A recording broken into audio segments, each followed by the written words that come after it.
Hi, everyone. Welcome back to Yachting International Radio. This is Diversity in Yachting, and I'm your host, Gabriela. Today, we have a special guest here. His name is Marcus Asante, and he is the founder of Universal Sailing Club in Chesapeake Bay. Welcome to the show. It's nice to have you. Thank you so much.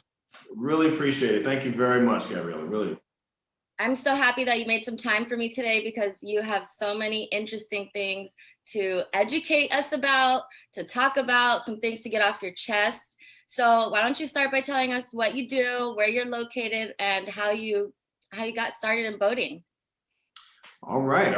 Well, that's pretty good stuff right there. That's quite a handful or a mouthful or I don't know. Plenty going on there. Anyway. So let's see here. So what do? I do many things. But my day job is typically as a marine technician. So I'm on a boat every day. I'm working on some boat problem somewhere, typically on the Chesapeake, pretty much every day of my life. I try to take some time off. Some of the work is physically demanding. Right now I'm working on a number of restorations. I'm rebuilding an engine, a small little diesel. So and on. I could go on about my work all day about that. No, but really, I don't really know what a marine technician is, to be honest. So please enlighten me. Okay, yeah. So essentially, back in the day, you would call that person a mechanic. Okay. But today we don't really use that term. It's sort of in the marine industry, it's kind of antiquated. Obviously, the idea of a mechanic brings about a guy with a gray shirt on with his name on it in some garage working underneath a car or truck. Right. And that's kind of what we do, but we do many other things regarding, the maintenance and upkeep for a vessel. And this is, recreational vessels, power and sail.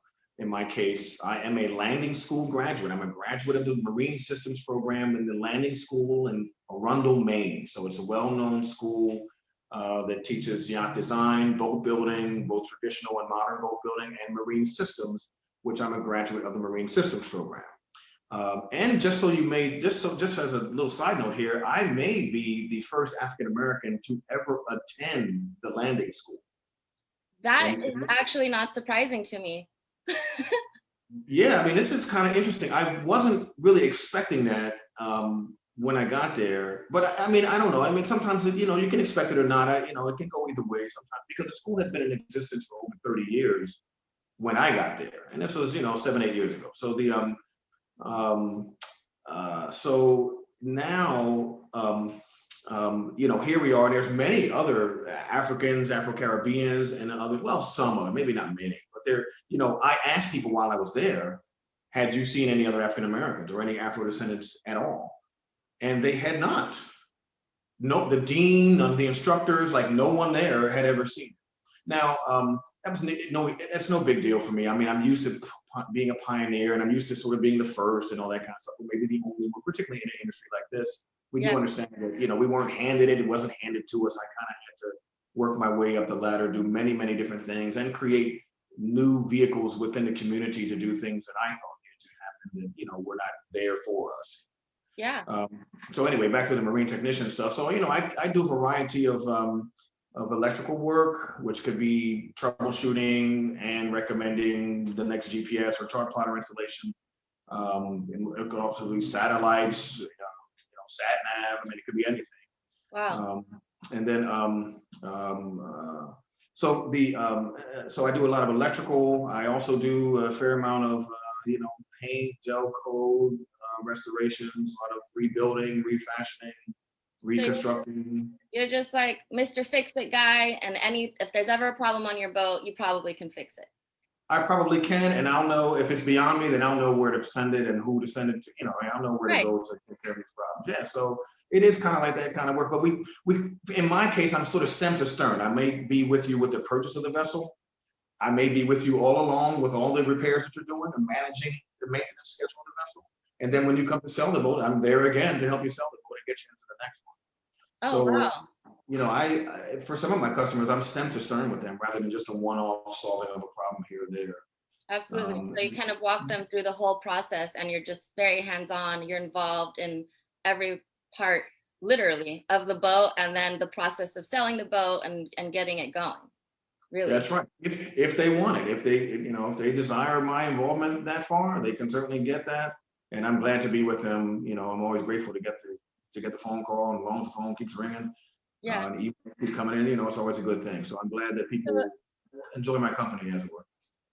you are the director of marine. I'm sorry. Yeah, Marine Arts Workshop. So that's the Marine business. Arts Workshop. So that's the name of the business. And then Universal Sailing Club is our sort of, we're 20 years old this year now. So it's our, we're one of the few African American sailing clubs in the country. Yeah. So tell me a little bit more about that. How did the idea come to you? How'd you get into boating? And then how was Universal Sailing Club birthed, if you will? Like, how did that even happen? Because, on the show, we discuss the diversity in yachting and boating or lack thereof. So I'm always curious to find out how a young African-American man even ended up on a boat in the first place and starting their own sailing club. Yeah, good stuff. Yeah. So I don't know how I ended up on a boat either. I just sort of landed there. No, I'm totally kidding. It was a very let's say, how do I say this here? It was really by design. I had this vision, I had a vision of the future, but it ended up being a little different than what it actually is. What that vision really was. I mean, you never know what tomorrow's going to bring. But nonetheless, I started kayaking. I canoed and kayaked for years. I was a paddler before I knew anything about sailing, power boats, anything like that. I was paddling kayaks and canoes around and having a good time. I left the corporate world, and I took a job at an educational and history-related institution. So this was a Baltimore Museum of Industry. So I took a job as a tour guide there, and that's right on Baltimore Harbor. It's right on the waterfront. So I was looking at the water every day. Yeah. So I started canoeing with a friend there. And then from there, I got my own kayak and started kayaking quite a lot on the Chesapeake. And was a very active kayaker, subscribed to Canoe and Kayak magazine, was out there paddling, take my friends around. I had a tandem kayak, so I could stick somebody else in there. I'd rent canoes with my friends and do different things. And I was pretty happy being a kayaker for a couple of years until I saw some people sailing past me on the river downtown. And I said, well, wait a minute. I had already seen the boats, but this time that day, I just got another look at it for some reason. And the boats were going by, and that guy was just holding a tiller sitting there, and he was going 3-4 times faster than me paddling. And I said, well, wait a minute, that guy's not doing anything. And he's just I actually know what you're talking about now. A week ago, had you used the word tiller, I would have had no clue what you're talking about. But I took my first sailing lesson last weekend. I was jibing and tacking. Yes, I was sailing. I was the one sitting on the tiller. And I swear my instructor wanted to kill me. Like, I swear that poor guy, he hates me. But I learned how to sail. I just thought you would be proud.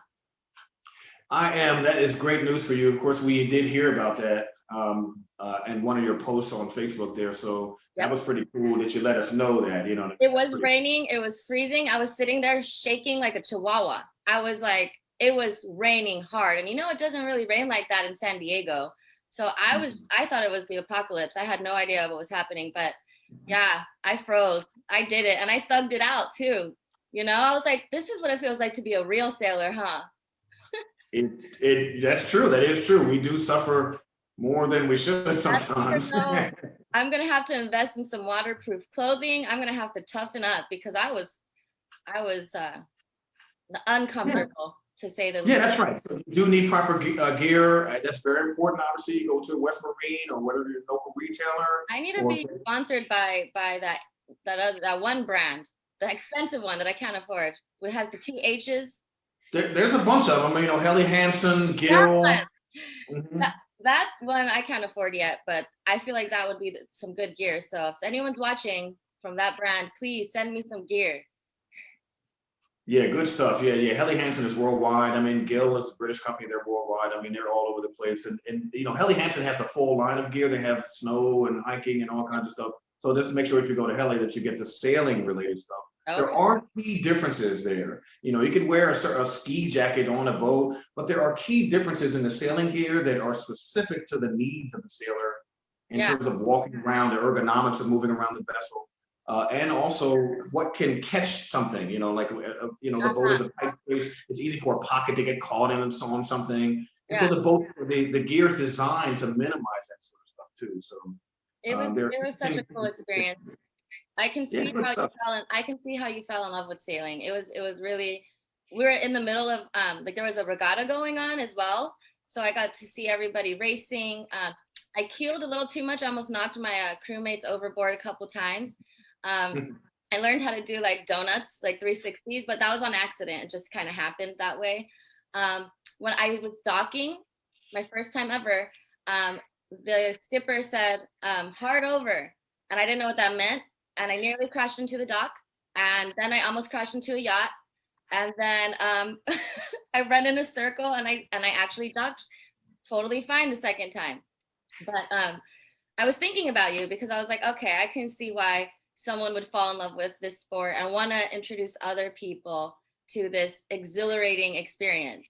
So when you saw the guy going by on the sailboat and you were like, he's not doing anything and he's going faster than me, I want to do that. How did you take your first steps to like get involved? Did you even know where to go or who to talk Well, to? I paddled up to one of those boats one day, and I found out that they were teaching kids, and I saw the kids on the boat, and I asked them, I said, well, what's this program? What are you guys doing? Where is it? And he told me where it was. He said, oh, just go back there and make a right, and then you'll run into the sailing school back there. So I did. And so for the first season or so, I would just go take my kayak back in there and just walk around and see who I could meet and see if I could, meet a friend or somebody, just somebody to help me out, that sort of thing. And it took me over a year actually to actually get a job there. I kind of just stayed on the scene and kept going in and kept trying to meet people and kept going. And they didn't know who I was. I'm probably the first black guy to actually paddle a boat up to the school. I mean, this was probably a first as well. They had never seen this. So, I was sort of all the buzz for a second there. They're like, who is this guy? People in Baltimore didn't do things like that. They were scared of the water. Typically, the water's very dirty. It was very post-industrial in Baltimore at the time. So it's all these old sort of rotting factories. And people did not have a very good impression of the harbor at that time.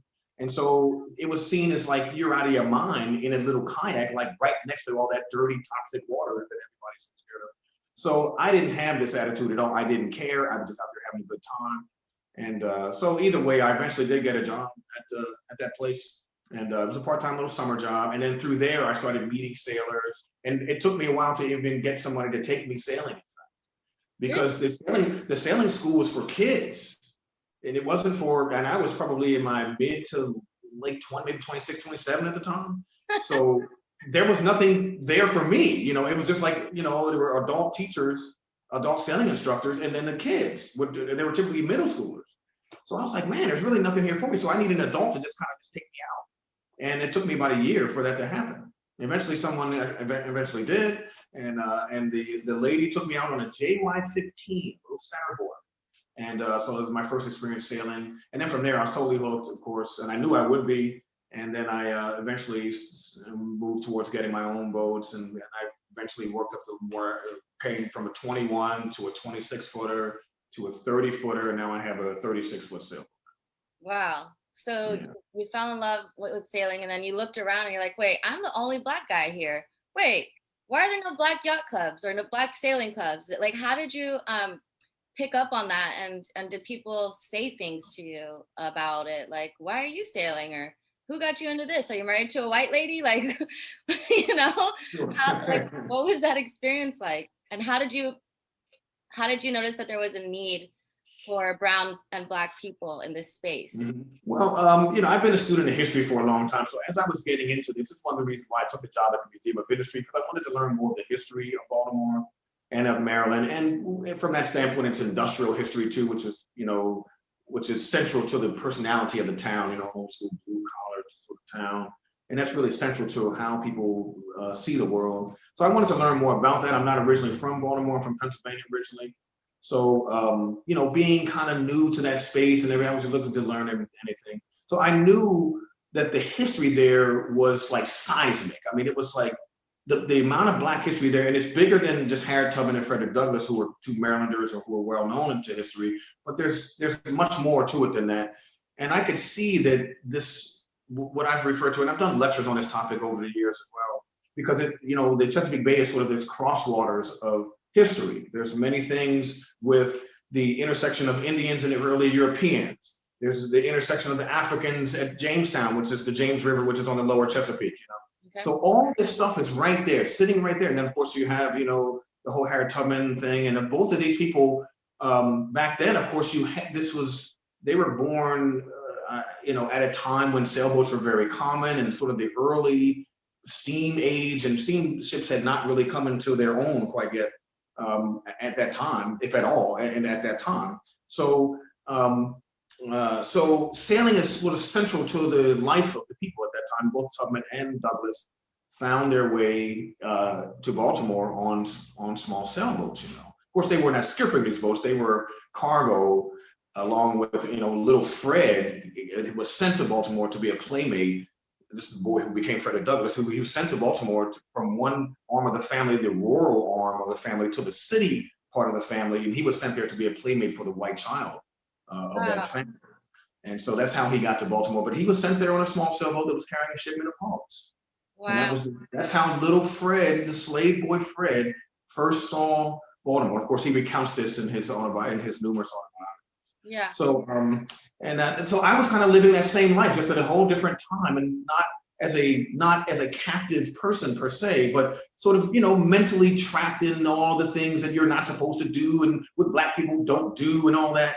That kind of captivity. The fact that no one was there to say, hey, go for that. Hey, don't worry about what people think. Do that. Well, nobody said that to me. Yeah. And I had to go out there and do it. I knew it was the right thing. I knew that I was on the right path because I knew enough history. And I felt as though I was sort of, standing on the shoulders of the giants, somewhat. And I felt it buoyed my confidence a bit.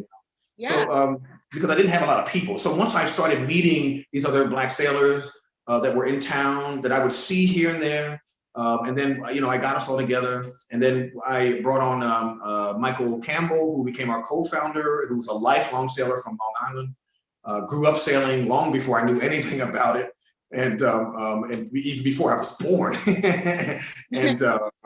and so he had been sailing for quite a long time. He was really a perfect guy. He's a smart dude, very hardworking, a lot of energy.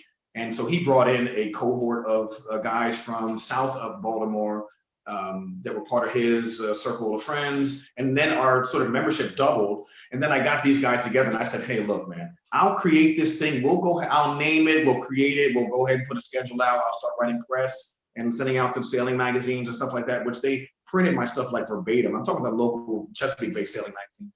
And they printed my stuff verbatim at that time, which I was so happy about that, about our updates and stuff like that. I said, listen, I'll go ahead and I'll start this thing. We'll get it going. Because the meetings were in my basement at the time. And I said, on one condition, that we're going to go through a trial year. This is our 20th anniversary this year. So 2001 was our first official year, but 2000 was a trial year for us. And I told these guys, I said, look, man, I'll go ahead and go through all the work to create this thing, but I got to make sure that we can actually sail with each other without smashing up everything, arguing, bickering, all this stupid stuff. I said, look, if we can just be safe sailors, competent sailors, get from A to B and back, A to B to C, and then back safe, and if I see that we can do a year, cool, without killing each other, then I'll go ahead and put it out. And we had a fantastic year in 2000.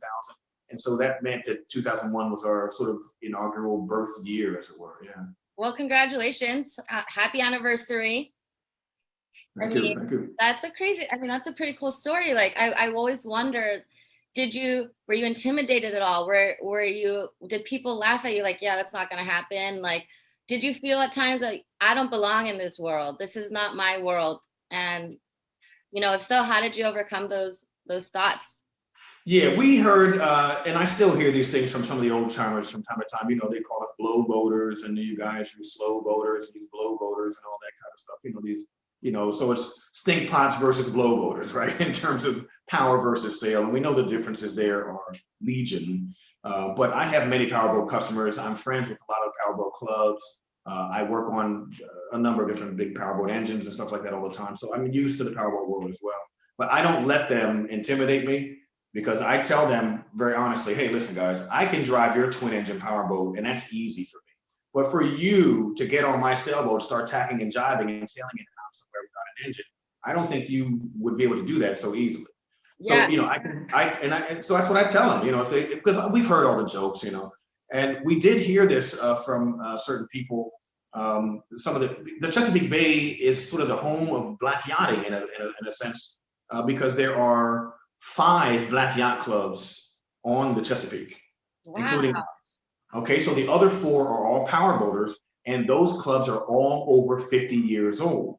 Oh. So we have what we believe is the greatest concentration of black yacht clubs in one area of water, and also the oldest black yacht clubs in the nation, which we do know that are on the Chesapeake as well. These guys are great friends of mine, and cool, very cool dudes as well. And they have physical yacht clubs, some of them, like they have a building and a marina out back. We're a paper club. Our club is a paper club. We don't have any assets or property. We're just a group of sailors. Yeah. Get a chance to work with each other and sail from here to there and have a good time. That's great. I had no idea. Like, I've never heard of a black yacht club. To me, growing up, anything with the word yacht club in it sounded very rich and very white. So I didn't grow up with sailing or boating in my peripheral, because there were certain activities that were reserved for the privileged. So tennis, golf, yachting, sailing just wasn't it didn't exist to me, because it was in a different socioeconomic class, Indeed. So Yeah. do you feel that a lot of African Americans and people, Black, Indigenous, people of color, think the same way or similarly to the way I did? It's very common. Even today, it's still very common. I still hear those kind of comments, how did you do this? And, what are you doing? And, are you trying to be white or something like that? I still, from time to time, I hear these kind of things, but they just don't know my background. They don't know all the work that we've been doing in this arena over the last 20 years. For my part, it's been a great deal of education. I've been a maritime studies teacher. I've worked at many sailing schools. I've worked at numerous environmental institutions that care for the land and that sort of thing. So I've done a lot in the educational sector, and much of which it does involve boating safety and boating education. So, I've just been out there doing the work. But me personally, and everybody knows this about me, that I understand these biases and the fact that we didn't come from it and stuff like that. I totally don't come from it as well. So I get all of those concerns, and I knew I'd be facing all that, and I knew I'd have to be sort of a cheerleader for a cause that nobody really understood. So, and I knew that going in, and I said, well, I'm the guy for the job, and I just took it head on, and I didn't care what anybody thought. Yeah. Because I said I felt like through our actions, and then through my own actions, we could prove all the naysayers wrong, and that's what we've been doing. Again, for my part, I have demystified sailing for many people. Yeah. And I have also taken the elitism out. Yes. Okay? Yes. I'm quite capable, as you know, I can speak quite that way if I choose to, or in that company. And I can throw up some 19th, 18th century English, very easily sometimes. But I do joke that I'm, actually 854 years old right now. So I've been around a long time, and I've seen a lot of things change. I get that feeling from you. This isn't your first rodeo. You've been around on this planet for centuries. That's right. That's right. And we are, in fact, kind of reliving some of our ancestors in a way. I think when we're on a boat, and even in your sector, the yachting sector, as long as you're out there in the fresh air and you're enjoying that kind of freedom, some of your ancestors are happy inside you. They're smiling inside you. That's why you're smiling when I say this, because it's true. I know what you're talking about. Something in there that's like, there's some happiness in there. Absolutely. And that's important too to carry that on, to carry that bit of happiness on. I'm totally happy about that. But I've demystified it for a lot of people, and I've taken the elitism out of it. And when we attract, naturally, being a yacht club, we do attract people who would rather be elitist sometimes. And again, they run into problems with me personally. And I'm not the commodore of the club now. I don't tell people what to do. I'm not even on the board at the moment. But there are board members that talk to me, and I do get courtesy calls here and there if someone feels that I should be aware of something. Yeah. And so I don't throw my weight around, but when I have to, I certainly will. But we've had great leadership over the years. I haven't had any need to step on any toes or anything like that, generally speaking. But So, yeah, go. essentially, we just needed someone to carve out the path. So, do you work with any? Do you have like a nonprofit, or do you work with any that educates children and exposes them to the boating world or sailing world or anything in that realm? Sure thing. Yes. I mean, as you know, I have a long background in that sort of thing. So naturally, the club would have that sort of orientation. We do a yearly event every year, which is like a youth day, and we invite kids from and even our families' kids, from around wherever, and put them on our own boats and have a good time out. And it's kind of casual. We're not really teaching sailing or anything heavy. It's just a chance for the kids to have a good time. They certainly learn along the way, but they're not there to learn. They're really there to just have a good time and have some fun on the water in a way that with their own family, their own friends, their own sort of folks that they have seen and heard. So yeah, and then Marine Arts Workshop has been a part of a number of youth events over the years as well, and that's we're always going to continue to do that as to the best that we can. COVID has put a wrench in some of that activity, obviously, put the brakes on everything. But Yeah. we'll just see how the future goes. I'm not sure quite how that's going to look. A lot of my orientation to education is very hands-on. Yeah. I get out of the classroom, get out of the house, get away from the screens, and come out in nature and interface with, Mother Nature, interface with the wind, the waves, the salt smell, and there's a lot of learning there as well. Let nature be one of your teachers, as I often say. Yeah, absolutely. This is something that you learn by doing and just practice and consistency, exposure. Are you working on any projects at the moment, or is COVID just kind of, you're just chilling, waiting to see what's going to happen with COVID? Yeah, I'm not doing any youth-related projects at the moment, right? Because when you're dealing with other people's kids, obviously sailing is it's inherently risky, right? You're inviting risk into your life, and that's part of the challenge of doing that sort of work, because you want the young person to tackle some of that risk and to come out, a winner on the other side, and that's a big part of your self-esteem and how you view things, because you start the day thinking one thing and you end the day thinking something totally different. Yeah, and when it comes I got my butt.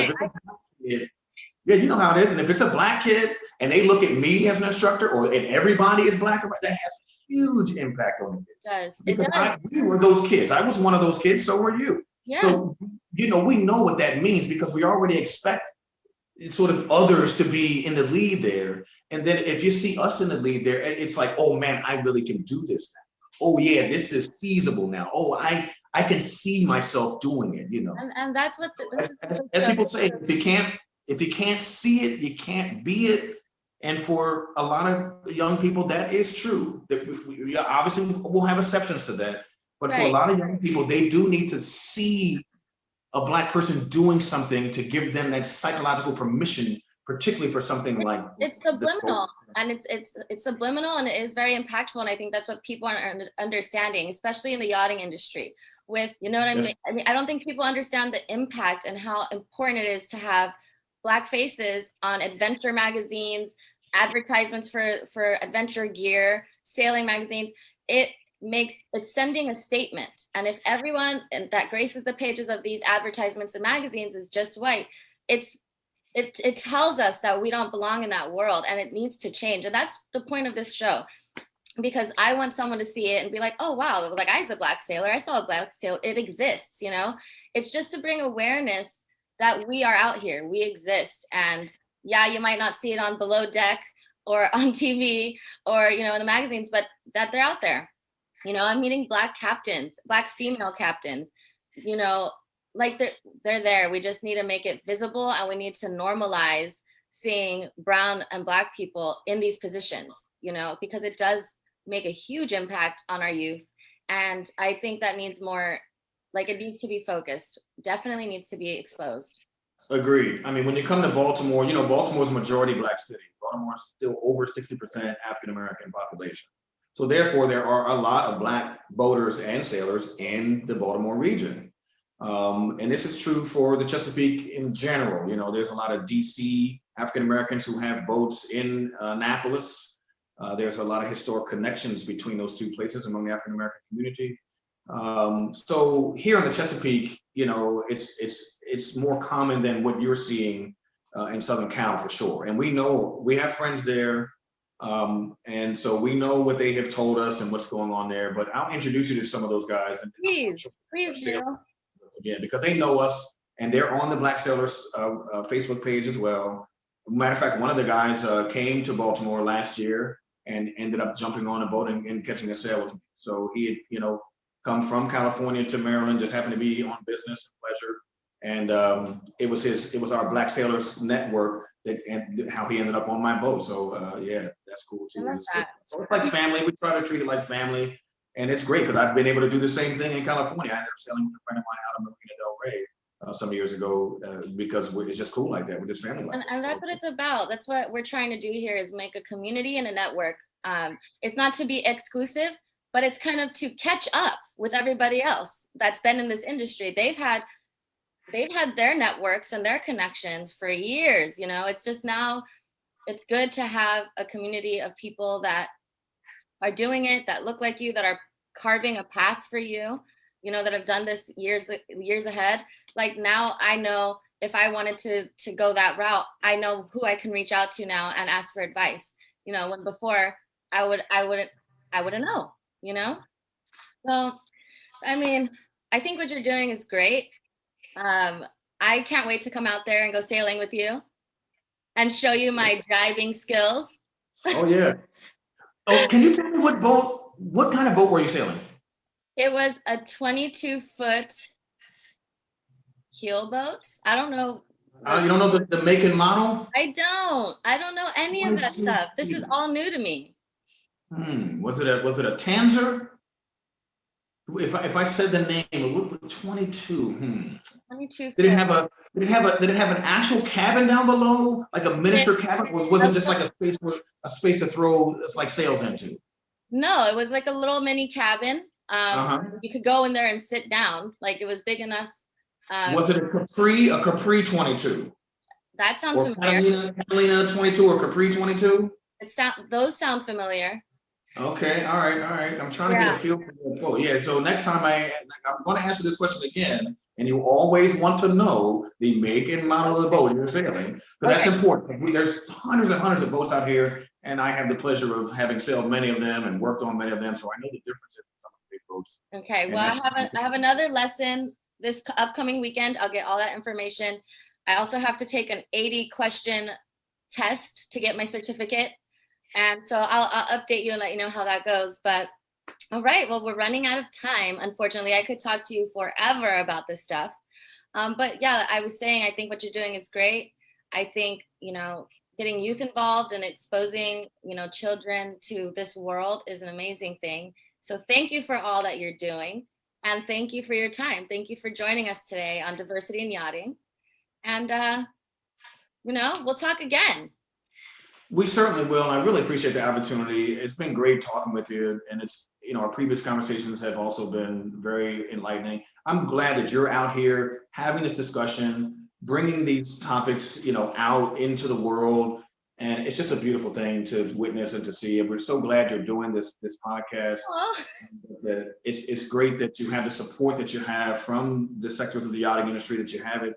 So, I mean, it's just a wonderful thing. I can't congratulate you enough. I can't support you enough. And that's why I'm here, obviously. So, I continue to, encourage you to keep doing the great work you're doing.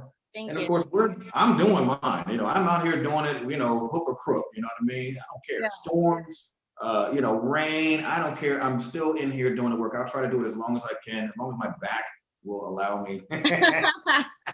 Because I have a lot of boat injuries that have been multiplying over the years. None of them are getting any better. But either way, it's a great thing. I mean, I really appreciate it. Thank you. You're wonderful. I really appreciate you reaching out to us. Well, thank you for being here. Thank you for your time. Thank you for educating me. And thank you, everyone, for tuning in to Diversity in Yachting on Yachting International Radio. Again, this is Marcus Asante, and I'm Gabby. So tune in for next week's show and stay tuned. Thank you, Gabby. Thank you.